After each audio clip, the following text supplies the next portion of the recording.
Сәлем достар, бүгін сіздермен өзімнің әдісіммен жасайтын ерекше палаудың рецептісімен бөлісетін боламын. Палауды бір рет осылай жасап көріңіздер, сосын ары қарай тек қана осы рецептпен жасайтын боласыздар достар.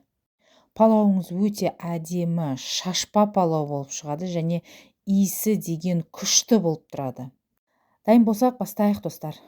Палауды жасау үшін бізге ет, 1 килограмм сәбіз, 1 штук үлкен пияз, 2 штук сарымсақ және приправалардан бізге зира керек болады.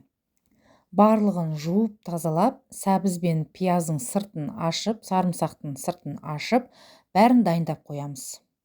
Ең алдымен қазанымызға майымызды құйып, жақсылап қыздырып майды, алғаш етті қуыратын боламыз.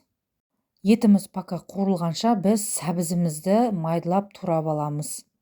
Сәбізді тураған кезде, достар, қатты ұсақ етіп турап жібермеңіздер, өйткені қуырған кезде ол каша сияқты езіліп кетеді. Қатты ірі де турамаңыздар, қатты жіңішке де турамаңыздар, орташа етіп турап тастаймыз.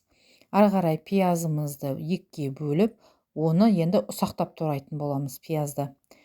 Бәрін осылай дайындап аламыз. Ары қарай етіміздің бір жағы қуырылып шықты, енді екінші жағын жақсылап қуырып алатын боламыз. Егер еттеріңіз қатты майлы болатын болса, достар, онда сұйық майды аздау құясыздар. Дайындап алған сәбізімізді бірінші салып, жақсылап етпен араластырып, қуырып алатын боламыз. Ары қарай біз енді дайындап алған пиязымызды салып, үстінен оны да жақсылап араластырып, үшеуін бірге қуырамыз. Сәбізіміз бен пиязымыз жұмсарғанға дейін араластырып тұрамыз. Осылай қуырамыз, асты күйіп кетпес үшін жиі араластырыңыздар. Енді тұз бен үстінен приправамызды салып, жақсылап араластырамыз. Ары қарай бізге су құю керек болады.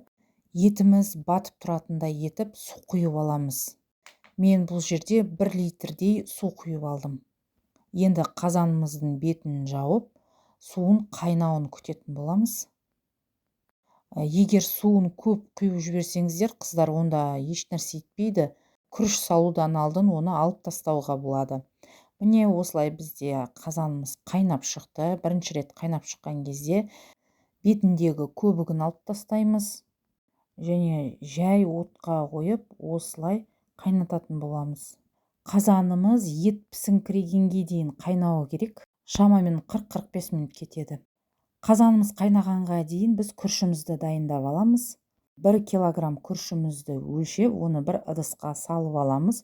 Және оны жақсылап жуымыз керек болады. Жуып алған күрішімізге 1 шай қасық тұз салып, үстінен күрішіміз батып тұрғанша су құйып аламыз. Бұл жерде біз жылы суды пайдаланатын боламыз. Осылай күрішімізді 5-7 минутқа қойып қоямыз.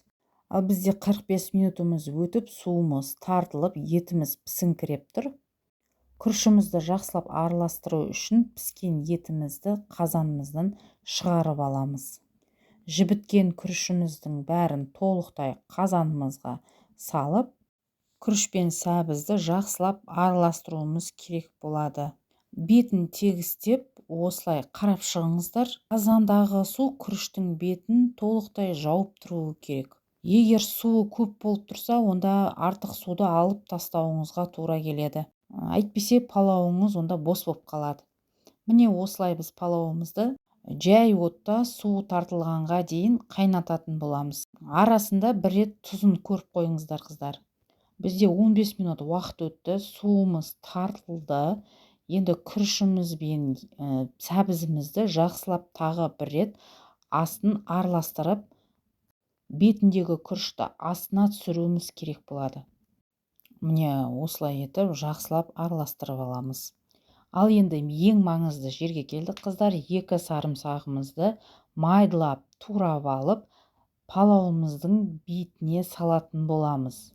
Мен бұл жерде пышақпен турап алдым, ал сіздер үккіштен өткізіп те салсаңыздар бола береді.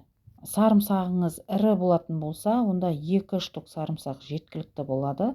Ал егер майдалау болатын болса, онда 3-4 штук сарымсақты алып, осылай видеода көрсетілгендей етіп майдалап ұсақтап турап палауыңыздың бетіне саласыздар. Осылай сарымсақты палаудың пісуден алдын палаудың ішіне салып жіберсеңіздер, енді палауларыңыз душистый болып, өте әдемі болып, иісі күшті болып шығатын болады. Турап алған сарымсағымыздың бәрін толықтай күрішпен жақсылап сәбізбен араластырамыз, қыздар.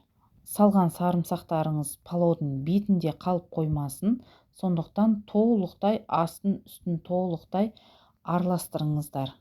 Араластырып болғаннан кейін барлық күрішімізді осылай қазанның ортасына домалақтап жинап алатын боламыз.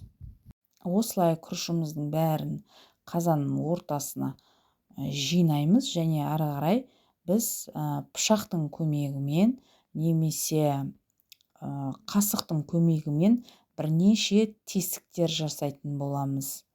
Мен бұл жерде пышақты қолдандым тесіктер үшін. Енді бұл жерге біз су құятын боламыз. Мен тұзды су құйып жатырмын, өйткені менде палаудың тұзы шамал төмендей болып қалыпты. Сіздерде тұзы жақсы орташа болатын болса, онда сіздер тұз салмай-ақ тек судың өзін құйып, тесіктерге осылай қасықтың көмегімен тесіктерді жауып шығамыз.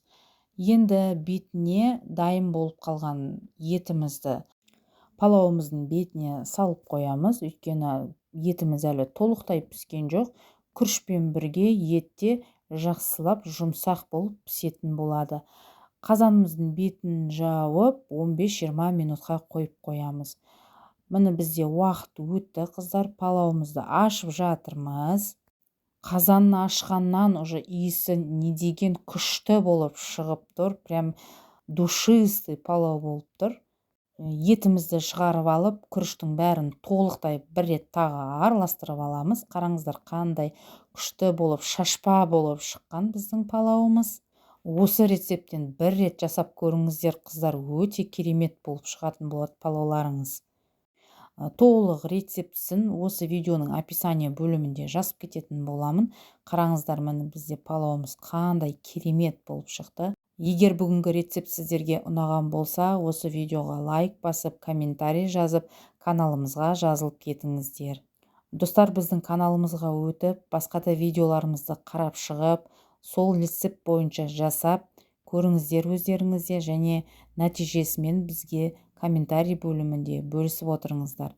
Ал назарларыңыз үшін рахмет, барлығыңызға ас болсын.